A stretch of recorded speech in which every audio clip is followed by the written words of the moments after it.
You know, many people spend a lifetime interpreting and adjusting to reality. Some have or will face greater challenges than others. That's just part of life.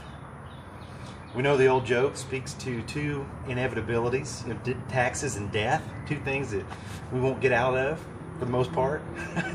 Some are tempted to opt out, which sadly some do, because it's tiring and it's challenging to walk straight and narrow every day. Constant commitment can be a burden. And some are tempted to opt out. Sadly, some do. But Jesus still said, if anyone would come after me, let him deny himself, take up his cross, and follow me. That's in Mark chapter 8. God doesn't offer an exhaustive explanation for every experience we encounter. I wish He did. But what He has revealed is His love and His glorious purpose, and that is to conform us into the image of Christ, His beloved Son. And God brought the universe out of nothing. He brought order out of chaos. He brought life out of death. He brought glory out of humiliation. And He intends to bring us to wholeness out of brokenness. And the shoulders that bore the sins of the world are the only ones capable of carrying ours.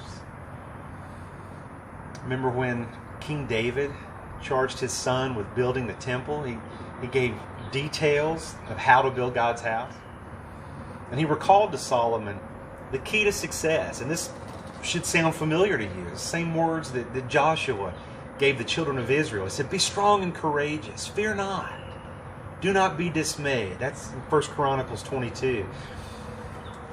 Yesterday at our house, we averted a raging house fire. And I kid you not, because we had some starlings who had found their way through our dryer vent and built a nest with enough straw for several birds. And I felt bad for having to destroy their shelter, but I would have felt much worse had the house burned down, right?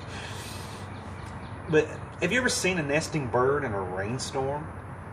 I understand why they sheltered there. Have you ever seen one out in a rainstorm? One whose nest is not sheltered in the confines of someone's dryer vent?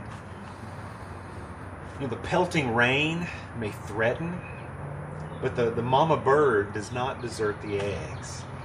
That faithful bird settles deeply into the nest, and when the wind shifts, she changes position so that she can face directly into the wind.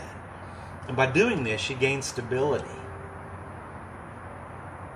Hard times test us, and our nature is to avert hardship, or at the least try to escape as much of it as we can.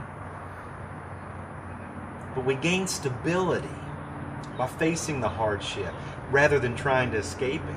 It goes against our very feeling, our nature, may we say. And even if we sing, be not dismayed, whate'er betide, God will take care of you. I still want to know, how long? When's this going to end? And the answer doesn't come. And to Paul, God said, my grace is sufficient. To Jesus, God affirmed, no, my will, not yours. And to the faithful, God still says, fear not, for I am with you. So be not dismayed, for I am your God. I will strengthen you. I will help you. I will uphold you with my righteous right hand. That's in Isaiah 41. So in a storm, a rooster will fold its wings and hide till the dreary end of it. But an eagle spreads its wings and rises above the storm. And so does a Christian, by faith and by the strength of the Holy Spirit of God. Isaiah 40 goes on, verse 31, but those who wait for the Lord's help find renewed strength.